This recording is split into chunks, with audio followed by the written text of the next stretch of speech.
Meron ka bang ating ganito? Ay, gym na pero takaw-takaw pa rin. Main na yan ha, pero hindi pa rin kontento pumunta pa rin sa table ko. Ayup! Ayup! Tapos humano ang papuri ang sinasabi niya sa akin. Ayaw ko nga maniwala eh. Ang hirap paniwalaan eh. Sino yung tanda mo?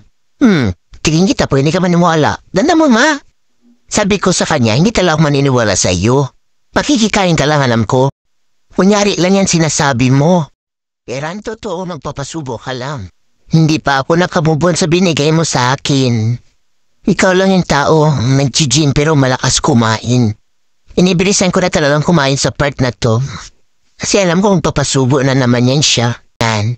Tapos sasabihin niya sa akin, mamaya, Sharonyan mo rin ako, damay-damay mo rin ako.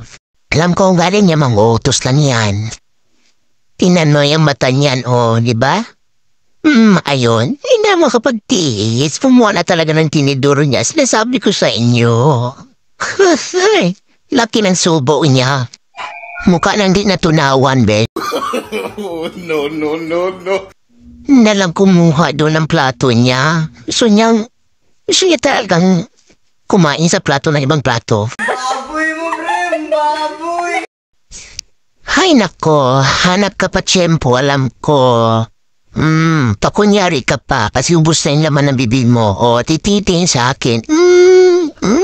Alam ko lang galing nito, ati.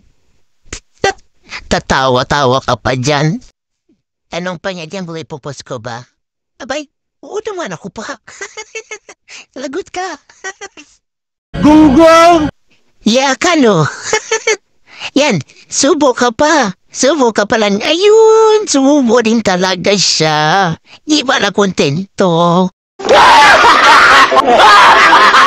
So yun lang. Thank you for watching. Sana na-enjoy kayo sa bruha kong kapatid.